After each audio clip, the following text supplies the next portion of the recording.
What is the future of money? Surely you have money in your company account, you have personal account, you have credit card, and you have money in your pockets. But when was the last time when you asked yourself the question, what is the future of money? How you, as a chief executive, can take a very informed decision about the future of your company if you don't know what is the future of money. I've seen so many companies which are struggling with the cash flow they have right now, kind of blaming the market, and the time is difficult and there are not many customers and so many things and excuses why the cash flow is so low. I've seen also companies which put aside money as a reserve, but they're kind of like thinking what to do with this money. They are putting it in a bank account and the return on investment is not that big, but they also want a very quick access to this money. So to be able to know the future of the money, you also need to know the past and the history of the money and all the big major gaps in the human story. Human beings started using money about 40,000 years ago, and they were all in the shape of coins made of metal like gold or silver or any kind of metals. And from 40,000 years ago, there was a massive gap until 618 AD, when Chinese people started using notes in their daily life. And again, there was a massive difference between 618 AD and 1695, when Bank of England was the first bank which actually did a permanent issue of banknotes. The notes what we know today, but that was the first permanent issue. This massive gap, 40,000 years ago, 2000 BC, 618 AD, and then 1695. Think about this massive gap when nothing major with the money happens.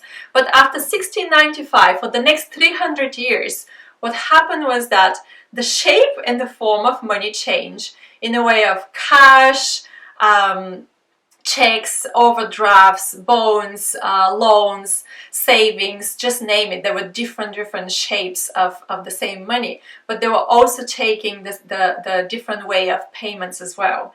And then there was this gap until 1959, when people created the cash machine, something which we are so used to right now, to go around the corner and draw money out. But that wasn't actually created until 1959. Then in 1970 was also a major time when the very first payment system for the banks was created. Before 1970, frankly speaking, the banks had no clue and they were completely blind what was happening between the branches and the central, between the different banks. And it wasn't until 1970 when they changed that.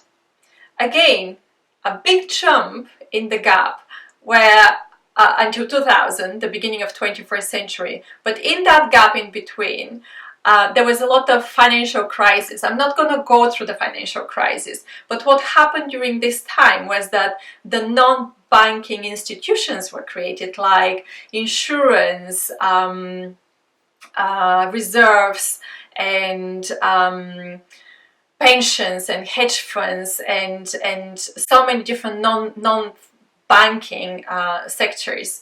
And then in 2000, the first decades of 21st century, something different happened, and that was the internet banking, which completely changed the face of the whole history of money.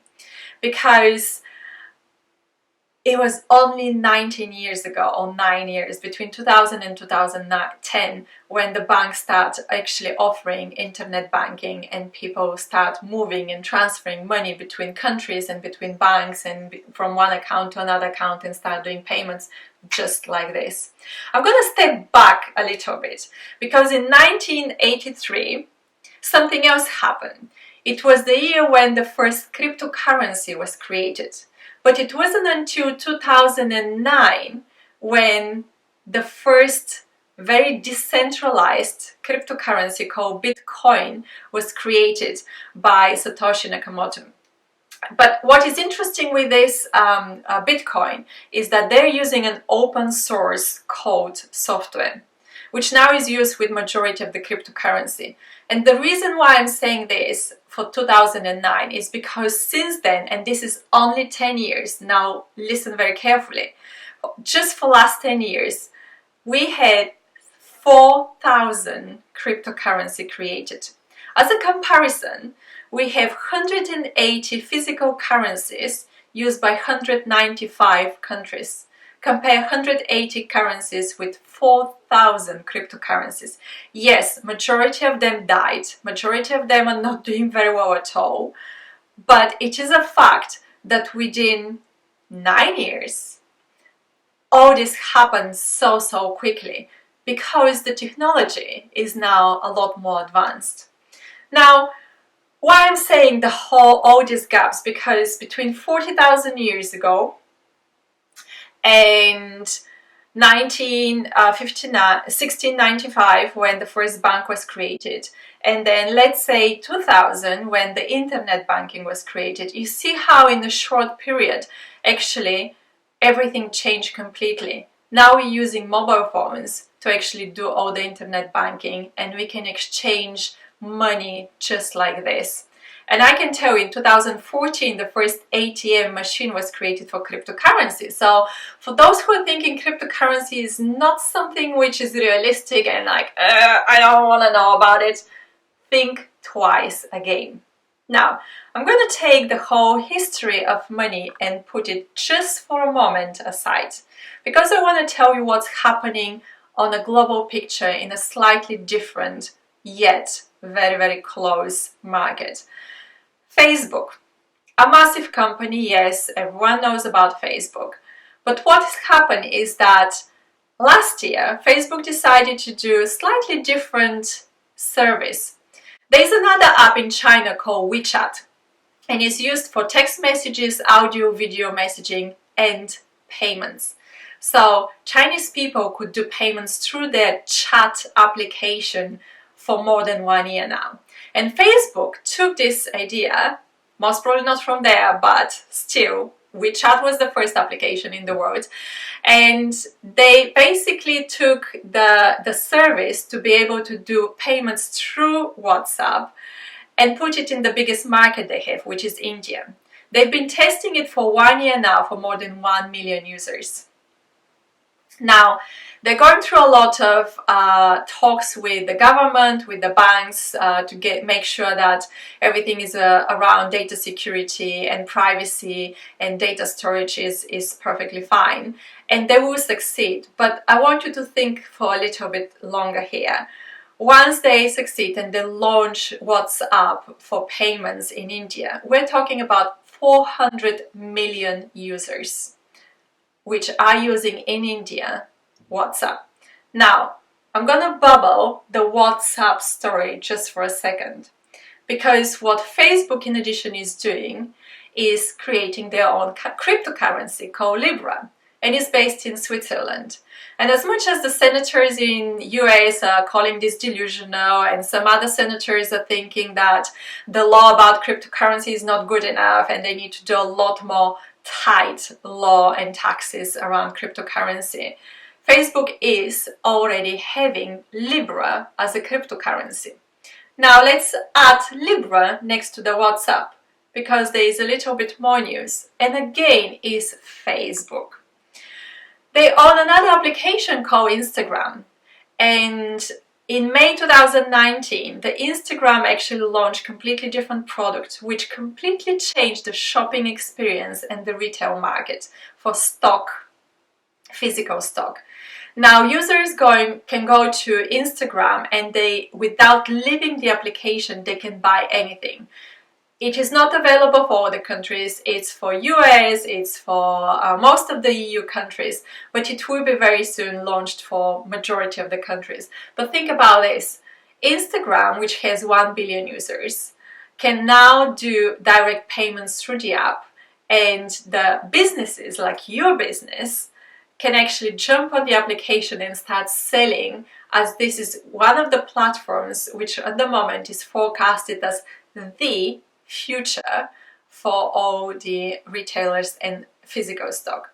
Now take Instagram together with our bubbled story about WhatsApp, Libra, add Facebook itself as an application. WhatsApp, Facebook and Instagram in total has 4.91 billion users around the world. Of course, these users are gonna be the first users which are gonna jump and buy Libra cryptocurrency from Facebook.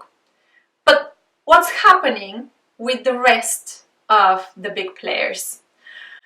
Amazon. For the last 2 months, Amazon bought several cryptocurrency domains. Of course, Amazon is gonna step into the market for the electronic money and digital currencies, which is also called altcoins, alternative digital coins.